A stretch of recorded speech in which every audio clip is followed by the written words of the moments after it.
కార్తీక మాసంలో వచ్చేటటువంటి శుక్లపక్షంలో వచ్చేటటువంటి ఏకాదశి నాడు క్షీరసాగరంలోంచి లేచి ద్వాదశి తిథి నాటికి బృందావనంలోకి వచ్చాడు. ఒకనాడు మాట ఇచ్చాడు కనుక బృందకి ఆయన తులసి బృందావనంలోకి వస్తాడు.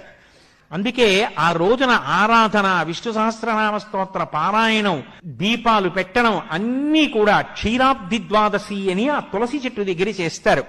ఆ ఋతువులో తులసితో పాటుగా విశేషమైన అనుగ్రహాన్ని పరదేవతా స్వరూపంగా వర్షిస్తోంది కాబట్టి తులసి కోటలో ఉసిరి కొమ్మని కూడా గుచ్చి రెండిటి గాలిని పీలుస్తూ రెండిటికి కలిపి పూజ చేస్తారు.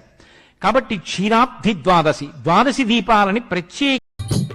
పిడికిట తలంబ్రాల పెండ్లి కూతురు, కొంత పెడమరలి నవ్వి నీ పెండ్లి కూతురు.